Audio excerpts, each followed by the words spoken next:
Hello, I'm Ashley, the engineer at Andover Norton. One of the questions we get is what gears should I have in my gearbox? You should have matching gears in your gearbox. Now, what I mean by matching is the gears have actually got a little mark on them, identification mark on them, that details what other gear you should match that with in that gear pair. Back in the 60s, they actually had a number on them, a 6. These are generally from the Dominator era. However, there are gears with a 6 on that are like this one, a 4th gear lay shaft gear that actually measures the same as a Commando gear.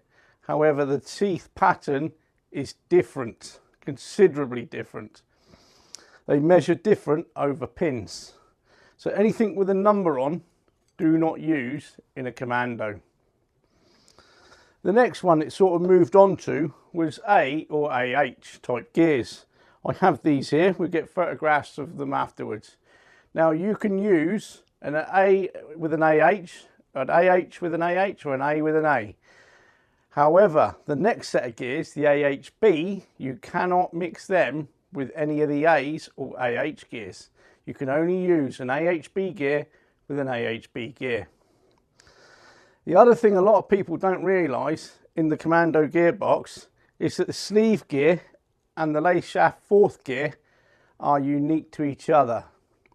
You cannot use a lay shaft 4th gear from a Dominator in a Commando. The reason being is they are actually physically different diameters, and also they're slightly different in the root as well. Now we move on to some of the gears I've got here. This was a gear manufactured by someone other than Andover Norton. It is not for me to say to other people how they wish to manufacture their gears. Even though the failure of this gear can kill you, like it nearly did the people that were using this one when the gearbox shattered, I have no obligation to say what's wrong with this gear. This gear is incorrect. It's actually made to an AMC drawing, which itself was incorrect because I've got a copy of that drawing. Now, the thing is with this one, it broke a whole gearbox. It's got a tooth missing off it, the tooth went AWOL and the rest just shattered within the gearbox. These are currently on sale and they are not correct. Some other things you'll see on the gears is you'll see this actual groove around the dogs of some of the gears. This was introduced in 1973, around the time the gears were being used on the 850s.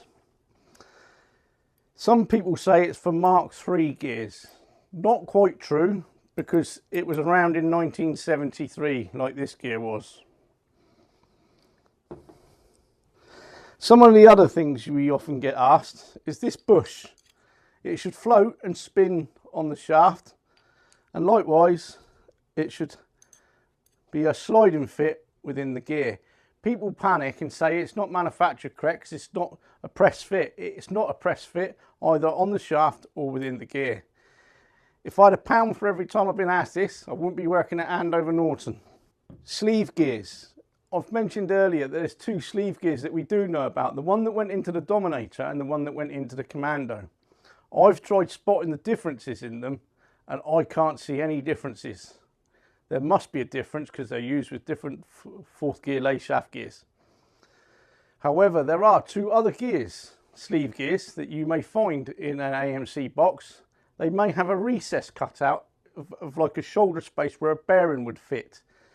I've never seen those. They were used on the racing models around 1969-70, and also they were used on a Manx model around 1960-61. That's the only other ones we've got drawings for that I've never seen them in real life.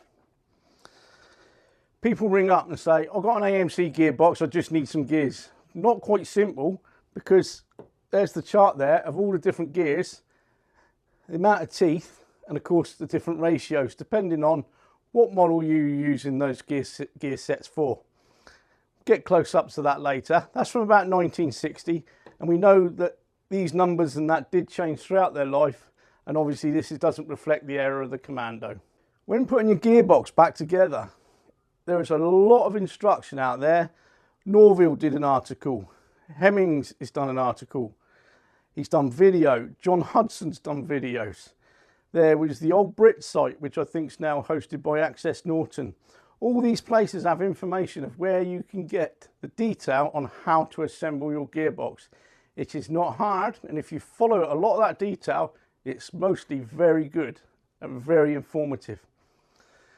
Generally, from experience, if you can't get the inner cover on, the gearbox is not built right inside. If you can get the inner cover on and can't select all the gears, you've then got an index problem with your cam plate.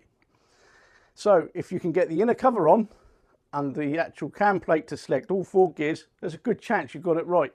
But there is one thing you need to check, and that is your 4th gear, because this will actually go on the wrong way round and allow you to assemble the gearbox. It has this flat on it here, which we get a photograph later. That flat should face the bearing. That concludes the gearbox discussion and what gears you should have and what gear will go with what gear. If you're still not sure or uncertain, please send us a photo to myself and Simon at Andover Norton, and we will clarify what you've got and what it should be used with. Thank you very much.